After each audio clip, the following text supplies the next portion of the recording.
கர்நாடகாவுக்கும் தமிழ்நாட்டுக்கும் தண்ணி பிரச்சனை வந்தப்போ கூட நான் இந்த அளவுக்கு ஃபீல் பண்ணலங்க. ஆனால் இன்றைக்கி என்னை நைட்டு ஃபுல்லாக கதற கதற ஃபீல் பண்ண வச்சுட்டாங்க. அது என்னன்னு தெரிஞ்சுக்க இந்த ஃபுல் வீடியோ பாருங்கள்.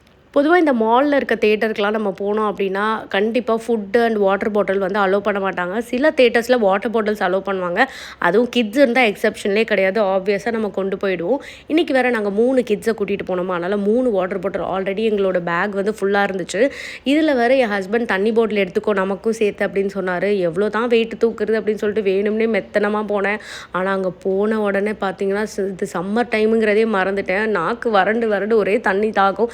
சரி வேறு வழியே இல்லாமல் போய் வாட்டர் பாட்டில் வாங்கலாம் அப்படின்னு போனால் 2 வாட்டர் பாட்டில் 100 ரூபாங்க. இந்த 100 ரூபாய்க்கு நான் கிட்டத்தட்ட 3 20 லிட்டர் பெரிய கேனே வாங்கிடுவேன்.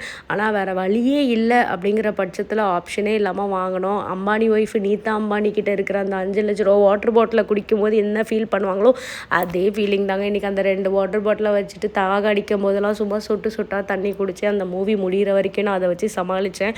பொதுவாக இந்த மாதிரி பப்ளிக் வரும்போது இந்த சம்மர் டைமில் கண்டிப்பாக எனக்கு தெரியும் உள்ளெல்லாம் வந்து வாட்டர் பாட்டில்ஸ் அலோவ் பண்ண மாட்டீங்கன்னு சொல்லிட்டு, பட் அட்லீஸ்ட் ஒரு சின்ன டிஸ்பென்சராவது வைக்கலாம். எல்லாராலையும் எங்களை மாதிரி வாட்டர் பாட்டில் அஃபோர்ட் பண்ணி வாங்க முடியுமா அப்படின்னு தெரியல. பட் கொஞ்சம் இதுக்கு ஸ்டெப்ஸ் எடுத்து ஏதாவது ஒரு வழி பண்ணலாம்.